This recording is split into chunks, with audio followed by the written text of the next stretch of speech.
A century after the great confrontation in Forks, the vampire world had changed, but not as much as Bella Swan Cullen had hoped. The Volturi still existed, though their power had weakened. Independent clans were growing. Hybrids like Renesmee were forging new alliances. Humans continued to remain blissfully unaware of their immortal neighbors. And Voltera, the silent jewel of Italy, still held Aro's shadowy throne beneath its streets. But the Aro who ruled now was no longer the same. Aro had aged, not in body, but in soul. Centuries of power, centuries of fear, centuries of blood. After losing Marcus, who faded into silence, tired of eternity, and witnessing new bloodlines emerge without his permission, Aro felt empty.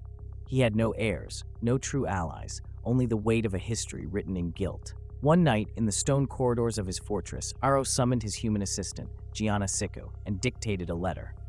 A letter meant for someone he never thought he would write to, Isabella Cullen. Bella, the human-turned-vampire who once defied him, who didn't bend even under his sweetest smiles, who looked into his eyes at breaking dawn and didn't flinch, the only one he secretly ever trusted. The letter arrived in Forks inside a black box, sealed with ancient wax. Edward intercepted it first. "Is it a threat?" asked Jacob, still ever the protector. Edward frowned and shook his head. "No, it's a plea." Bella took the letter in her hands. The handwriting was precise, elegant. "Bella, eternity weighs heavier than my ambition ever foresaw. I have committed errors no millennia of penance could cleanse. I ask no forgiveness. I deserve no absolution, but I seek change. And you are the only mirror in which I do not appear monstrous. Help me build a new order, Aro." The Cullen family gathered that night at Esme's house. "It's a trap," said Rosalie, distrustful. "Or pure madness," added Emmett, crossing his arms. "What if it isn't?" asked Carlyle, ever compassionate. "What if he truly wants to change?" Edward wasn't only hearing the words, he was hearing the emotions inside Bella's mind. Doubt, hope, curiosity, and a strange beat of destiny. "I'm going," said Bella. "You won't go alone," Edward replied firmly. Jacob growled under his breath. "Take me too.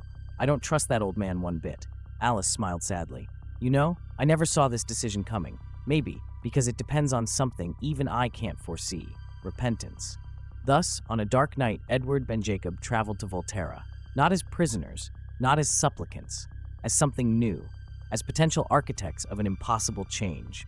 When they entered the grand stone hall, they found no majestic court, no escort of guards. Only Aro, alone, seated on the throne, his hands resting on his knees, his eyes older than any immortal should bear. He rose slowly. "Thank you for coming," he said.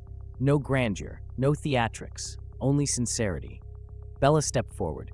"What do you want, Aro?" The ancient king sighed. "I want to build something that doesn't need fear to survive." "Why now?" Aro looked at her. "Because for the first time, I fear not the end, but oblivion, to be remembered only as a tyrant." Bella didn't look away. "And what do you need from me?" Aro gave a sad smile. "To be my conscience, to teach me how to build something worthy, Sal, to help me form a new generation of vampires who choose to protect, not to dominate."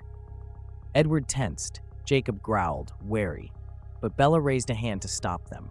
And in that instant, in that breath suspended between centuries of hatred and hope, something changed. The decision would not be made that night, nor in a single meeting. But for the first time in centuries, the Dark King offered his scepter not to be worshipped, but to be redeemed. And Bella felt that her story, which had always been about choice, about love, about struggle, was far from over. The first months were difficult. Bella and Edward stayed in Voltera longer than planned, assessing whether Aro's promise was real or just another mask. Jacob returned to Forks with Renesmee, although he continued sending constant messages, demanding updates. The entire Cullen family watched from a distance, ready to intervene if necessary. But Aro was not playing this time. He relinquished old privileges. He dissolved the Guard as a body of repression. He freed the clans that had lived under veiled threats. He ceased interfering in minor affairs of the vampire world. He even restructured Voltera's hierarchy, creating a kind of council with representatives from any willing clans. Carlyle was the first to join, as the voice of compassion. Tanya from Denali also came, bringing her balanced perspective.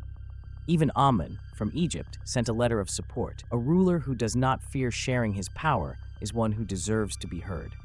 But the real change The hardest change was within Aro himself. Each night, Bella met with him in the silent halls, not to plan strategies, but to talk about guilt, about loss, about the need for even immortals to accept that nothing lasts forever. One night, Aro confessed, "When I touched your hand in Voltera so long ago, I didn't understand what I felt. It wasn't just emptiness. It was an echo of something I had lost centuries ago, faith." Bella, gazing at the golden candlelight, replied, "Faith isn't restored all at once. It's rebuilt, stone by stone, decision by decision." Aro smiled bitterly. "And if I fail?" Bella held his gaze. "Then you try again." Over time, the vampire community began to change. Not everyone accepted the new era. Some clans preferred anarchy, others longed for the strict order of the past. But little by little, networks of support emerged among vampires, hybrids, and even humans who knew the truth. Projects to protect cities, secret agreements to avoid unnecessary hunts, a new code of honor, not imposed by fear but chosen by conviction. Aro, once solitary and feared, now walked among his own without escorts. He had renounced the throne. Voltera remained his home, but no longer his prison. Now he was just another member of his community, a counselor, a living witness of darkness who chose the light.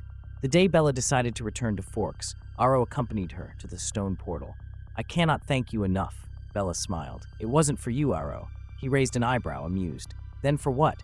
"For the world I want Renesmee to inherit." Aro nodded, deeply moved. "Will you return?" "Maybe." He bowed, not with old pomp, but with sincere respect. "Then we will wait for you." In Forks, the welcome was a quiet celebration. Jacob had kept the peace. Charlie had aged with serenity. Renesmee blossomed as a bridge between worlds. Edward hugged Bella by the lake, where everything had begun. "And now what?" he whispered. Bella rested her head on his chest. "Now, we let the world spin, without fear, without chains, with hope." Edward smiled against her hair. "With you here, that's always possible." And on a quiet night, in a small town surrounded by eternal forests, a family of immortals and humans looked up at the starry sky, knowing that thanks to their choices, the world was a little less dark, and that sometimes even the oldest souls could find redemption.